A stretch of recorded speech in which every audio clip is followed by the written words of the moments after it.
Well, let me tell you about the Ashtons, the cracker millionaires.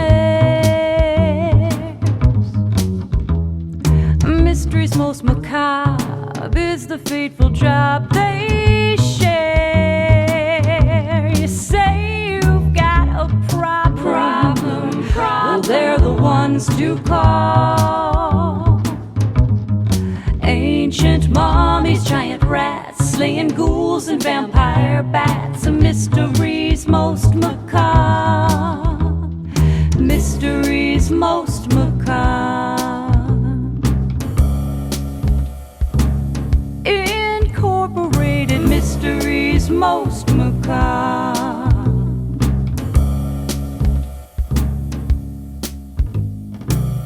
This week's episode, now you don't see 'em, now you don't. The scene opens on the Florida Gulf Coast in the rapidly retreating light of sunset. Those dauntless do-gooder debutantes, Blake and Beatrice Ashton, are crossing a small footbridge into a place the locals have come to fear. Dearest, you have, of course, read the file on the infamous Murder Lagoon, yes? Darling, I gave it the due diligence that I give to each and every one of our valued case files. So you have no idea where we are? Someplace tropical, I believe. Which would explain why you're wearing a Hawaiian shirt with top hat and tails. Well, you know what they say, lovey. When in Rome.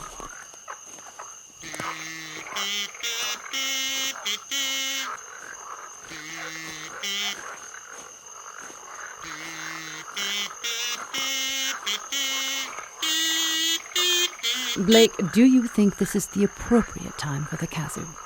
Madam, when faced with the possibility of his imminent demise at the claws of some unholy terror, a man likes to feel like he's doing something that will make a difference in the overall scheme of things. And what nobler pursuit could there be than creating music? Do you really want me to answer that question, oh love of my life? Beatrice, thou doth wound me to the very quick.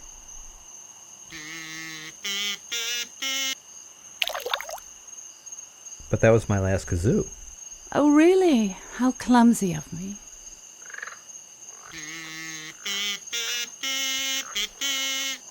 My mistake. I had another. Blake, you may not have read the file, but if you blow on that one more time, you will find out firsthand why it's called Murder Lagoon. Pardon me, madam. The name Murder Lagoon is incorrect. It's actually a tidal pool. Ah, Dr. Benbridge, I presume. At your service, Mrs. Ashton. And this must be your dashing husband. Dashing. Only when there's trouble. Ahoy hoy! It's very good of both of you to meet me here. A lovely evening, isn't it? Quite. Though I'm curious as to why we're carrying out this investigation at night. Oh, elementary, my dear Mrs. Ashton. By all accounts, our quarry is invisible. So I said to myself, Beauregard, if y'all are looking for something that's invisible, then why not even the odds? After all, as dark as it gets here in Murder Lagoon, 'tain't likely that it, whatever it may be, will be able to see us any more than we can see it. How do we know that this creature we're trying to find is invisible? Because of the 3 persons ever to escape whatever haunts these stagnant waters, none of them saw a thing. But haven't all the attacks been at night? Indeed they have, madam. Indeed they have. And was it as dark then as it is now? Oh, I should imagine so. It's quite a gloomy place, even at high noon. So how do the eyewitnesses know that whatever attacked them was invisible? I can't even see my hand in front of my face. Because they didn't see hide nor hair of the hideous beast. Hideous beast? How do you know it's hideous? It's supposedly invisible. Oh, you wouldn't ask that if you'd seen what those poor souls saw. But they didn't see anything. Precisely. Blake? Makes perfect sense to me, lovey. Oh, of course it does. I do believe this is the spot we're looking for. All of the attacks took place within 100 feet of where we're standing right now. But how can you tell? I can't even see you, much less where we're standing. Madam, I'll have you know that I've lived in these here parts since I was in short pants. Darling, that reminds me. Did you remember to pack my short pants? So, Dr. Benbridge, you're saying that you know precisely where we are, even though we can't see a thing? I guarantee it, Mrs. Ashton. Of course you do. And we're looking for something that may or may not be invisible, but which we won't be able to see in any case because it's so confounded dark. But it won't be able to see us either. But how can you be so certain? It managed to find all its victims in complete darkness. Well, even a blind squirrel can find an acorn every now and again.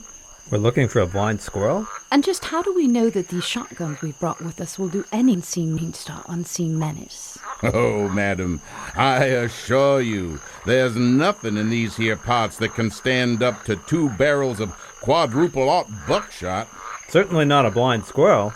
2 peas in a pod. If we're to avoid shooting one another, I propose that we stand back to back to back. That way we'll have all directions covered. A fine suggestion, Mrs. Ashton. That's not my back. Oh, I do beg your pardon, madam. Sorry, darling. There. Well, I do declare, no monster's gonna catch us unawares. I say, how will we know when this invisible blind squirrel is approaching? When you see nothing, that will be it. Ah, I quite understand. I'm not surprised at all by that. There! I got the invisible bugger. Really? How can you be so sure? Yes, Blake. How can you be so sure? Because I didn't see anything. Ergo, it must have been our monster. But... Well, time to go, Mrs. Ashton. I concur, Mr. Ashton. Good evening, Dr. Benbridge. But... Do let us know how your medical examination of the creature goes, will you? But...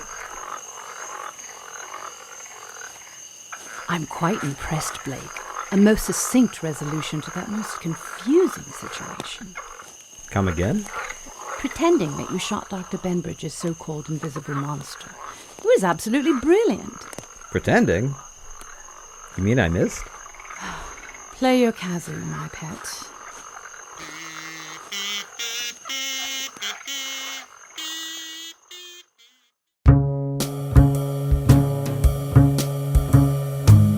Mysteries Most Macabre, Inc. starred Dana Perry Hayes, John C. Alsedek, and Daamen Krall. I'm your announcer, Daamen Krall. Mysteries Most Macabre, Inc. is written, produced, and directed by John C. Alsedek and Dana Perry Hayes. Mysteries Most Macabre, Inc. is a production of Blue Hours Productions. All rights reserved.